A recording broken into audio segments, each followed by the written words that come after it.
Okay, welcome back to Political Science class. Good morning to everyone. Okay, the last session we discussed about the first was the post system in India and why our country adopted that system.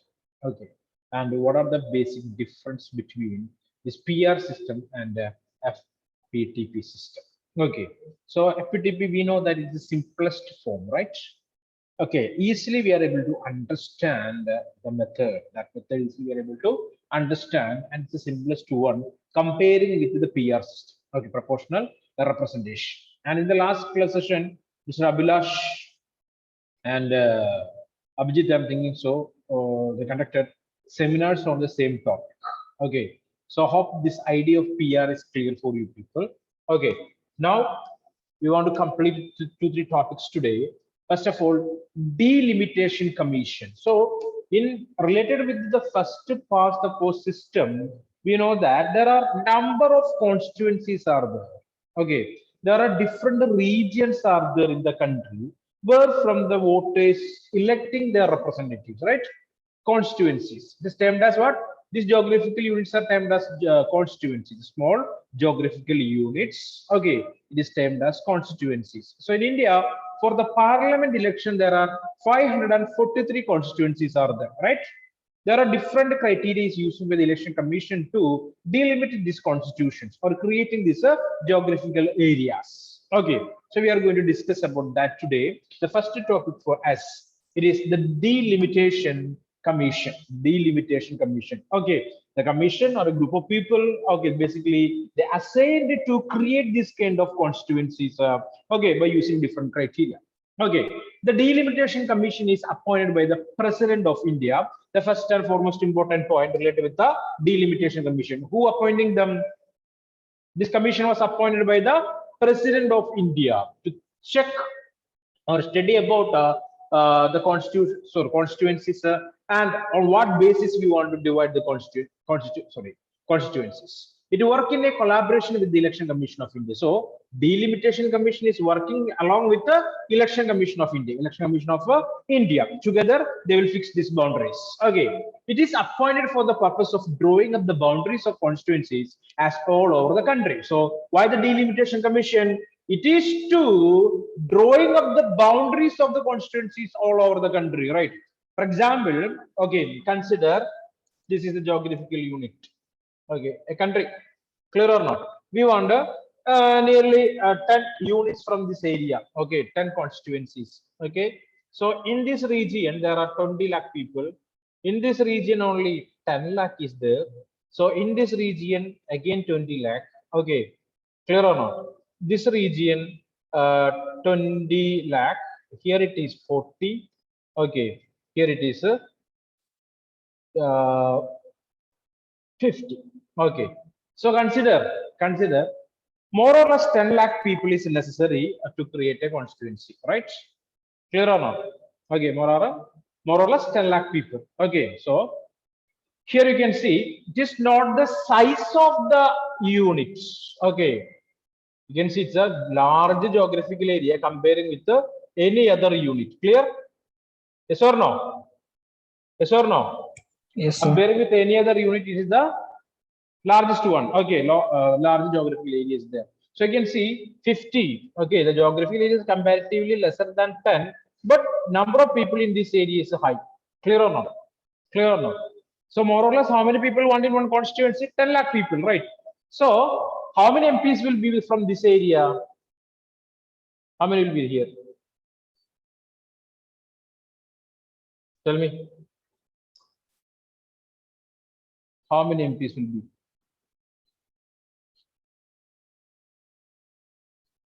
So for one constituency, we want the minimum 10. Okay, more or less 10 lakh voters. Okay, you can see here this is 10 lakh here. So this is a unit A, unit B, unit C, unit D, unit E, unit F. Okay, so this is considering as A is considering as a single constituency. Okay, clear or not? A is considering as a single constituency because in this geographical unit, 10 lakh people are here. Okay, 10 lakh people present here. So there is no controversy. We can quick keep this as a single constituency because more or less 10 lakh people is living in that region. Okay, so here you can come F. Okay, we are able to divide that into 5 different constituencies, right? Yes or no? Because the population in this region is nearly 50 lakh. Okay, so we are able to divide that into 5 constituencies. So from F, 5 MPs will be there, right? From A, 10 MPs are there.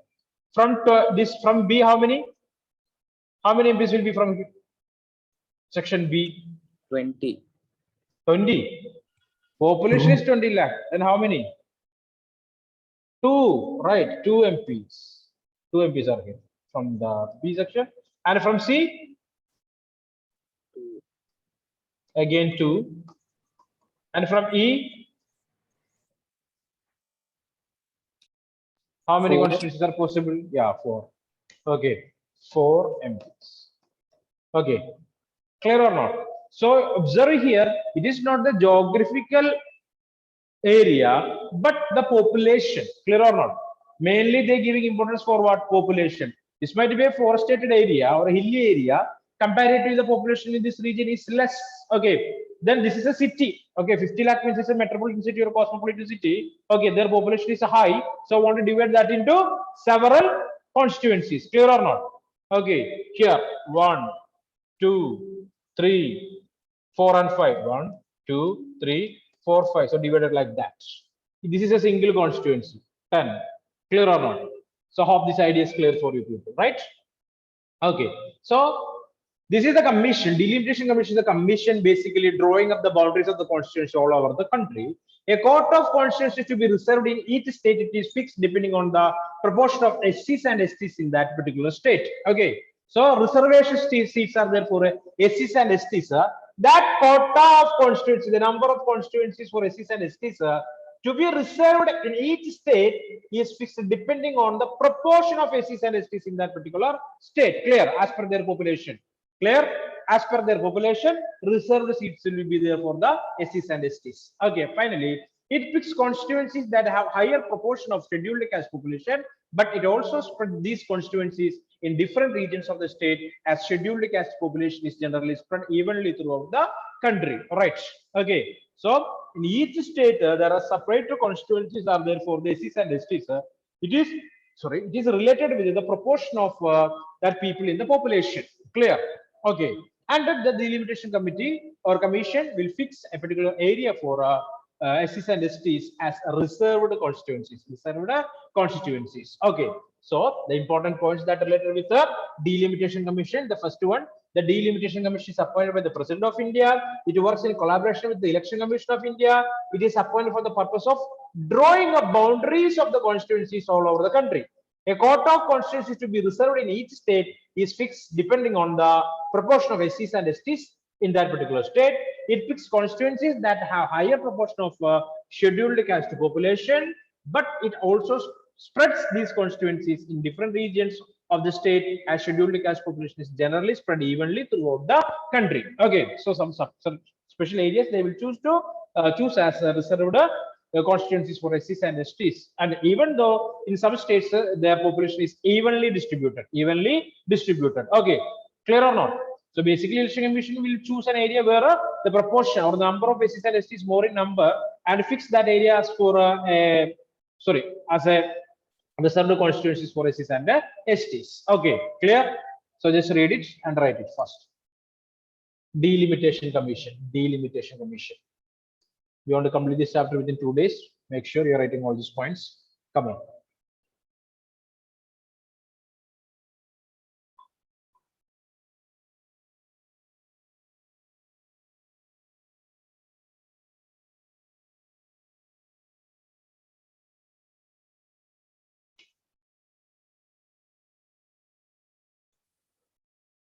Okay, so this is all about the delimitation commission. The question is the write a short note about the delimitation commission. So just mark that question. Write that question along with this particular paragraph. Okay. Next one, free and fair elections. So as we know, in India, there are numerous political parties are there. Okay, so that many political divisions also. Okay, so what do you mean by political division?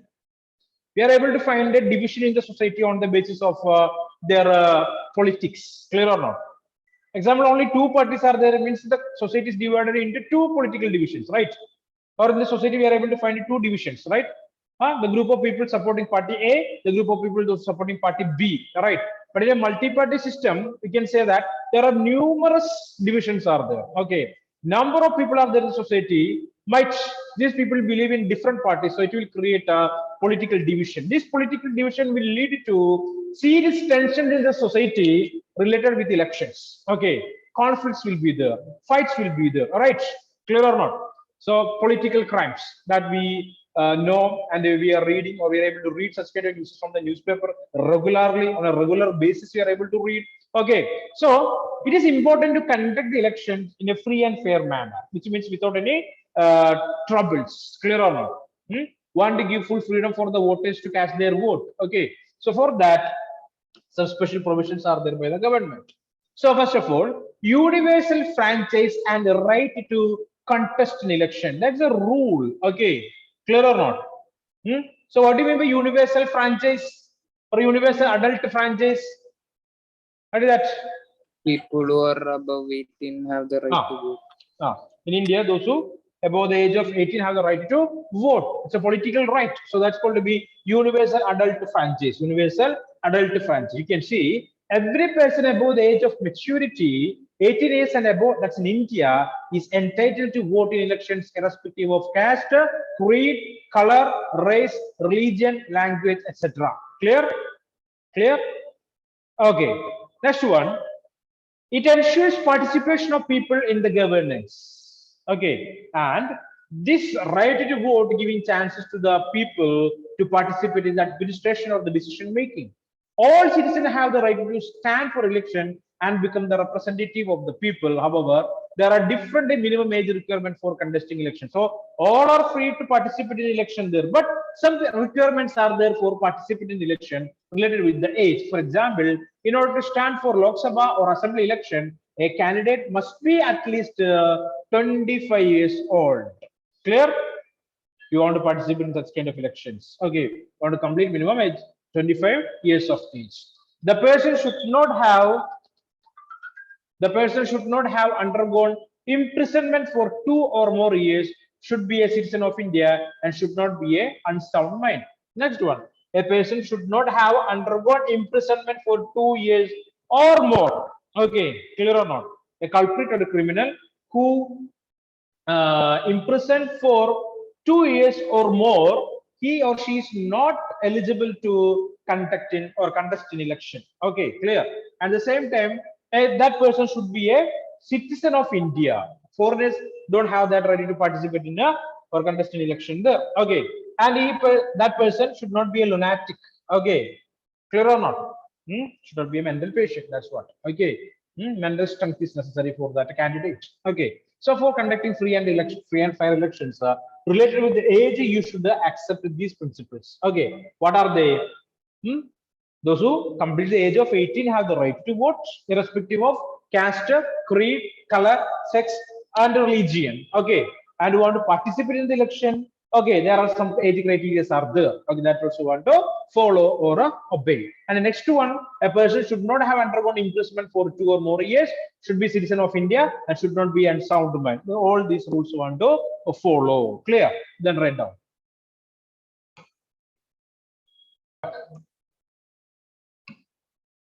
Next one, challenges to free and fair elections. Challenges to free and fair elections. Okay, what are the problem basically we are facing related with the conducting elections? That's what challenges to free and fair elections. First of all, the use of money and muscle power by the candidates has become dominant. Okay, so almost all the political parties, we know that they will or they are investing crores of rupees to win the elections, right? So the related with the last election, we had about a particular place named Kottagara. Okay, heard or not? Kottagara scam. What is that? Money that brought by one particular political party to distribute in the constituency is stolen by some other people. Okay, clear or not? Okay, that was the case. That was the case. So that instance or that incident says to us that that much of money is basically investing by different political parties to become victorious. Clear or not? Okay, clear. It is not a good one anyway. In democracy, it is not appreciable. We cannot appreciate such kind of activity. So that party nearly spent nearly 400 crore rupees, but finally got to 0 seats at least. What is that final result? 0 is the result. Okay, almost all the political parties are like that. Okay, almost all the political parties. They are using much money to lure the voters there. Okay, so not only money, that in the form of liquor bottles, in the form of garments, in the form of things for the kitchen. I mean, utensils or kitchen things that what basically the housewives needed, such kind of things basically they will provide to make sure or creating the sense that they are giving the vote for that particular political party. Okay, clear. So you can see use of money and muscle power. Okay, what do you mean muscle power? Some parties will use money, some parties at the same time they will use what? Money, not only money but muscle power also. What do you mean muscle power? Hmm? Muscle power. So almost sometimes the parties are behaving like, or the party leaders or the followers or active members will behave like goons or gundas, right? Right. So basically, in movies we are able to see such kind of scenes there. Okay, they will threaten the voters. Threaten. Okay, they will capture the booth. Booth capturing will be there. They won't allow the opposition party members to come and cast their vote there. They will block them. Okay, and that number of activities are there. It's called to be using of muscle power. So that related with the last election also in 2020 elections. I mean, the 2020 party from the particular area from Ernakulam. Okay, we observed that number of political party workers, activists, they stopped the followers of that party and not allowed them to cast their vote. Okay, clear or not? Like that, various problems we observed related with the elections in Kerala. I mean, last legislative assembly elections in Kerala. That's what the use of money and muscle power. Voters do not have much interest in elections. Okay, so if such kind of problems are there, means what will happen there? Voters, they will not show any interest there. Okay, so in an interview, I observed that interview basically is not an interview. It's a live show by particular TV channel, news channel, right? With one person, not only one person, number of people, they told that they are not interested to cast their vote or enjoy their political right. They says that these politics are unable to do anything good for the country or anything for the development, anything for the development of that particular individual. So they are not interested, it seems. Okay, one person he's around nearly 60, 65 year of age. That's 3 years old. He says that till that particular day he not casting his vote. It seems for a single time, at least for a single time, which means there's no interest for the people. Okay, so out of 100 voters, you can see that maximum 70-75 people are casting their vote. Okay, 70 to 75%, balance 25%, they are not interested in that, it seems. Okay, not interested. So I want to create interest in the minds of the people to cast their votes there. That is another problem what we are facing. People don't have interest. Misuse of public funds and facilities. Okay, misuse of public funds and facilities means this these political parties. If it is a ruling party, there are a number of chances are there for that particular party to utilize this mechanism, government mechanism, government vehicles they can use. They can use the government officers to grab attention or collect votes from the voters there. Clear or not? Government mechanism they are able to use. So that also not good in politics or democracy. Okay, so misuse of public funds and facilities. They will use the government money and they will use the government facilities to become victorious in the election there. Candidates less than the majority of votes become victorious. Okay, so sometime I already told you that double voting is there. You know what is double voting? Double voting, it's a forgery, right or not? Manipulation of votes. Okay, and they're creating false or fake electoral data, electoral rolls. Okay, and allowing number of people to cast their vote. Okay, double voting system is there. Then the party leaders or party followers will capture the booth. Okay, and they will cast the vote as per their vision will and make some people victorious. And EVM hacking is the other news. Okay, electronic voting machine hacking. Okay, so number of allegations are there related with these electronic voting machines. Electronic voting machines, they're hacking and making some people to win in that particular constituency. It's clear. So all these things are against democratical values. Okay, or against conducting a free and fair election. Okay, so complete it. Challenge is to free and fair election.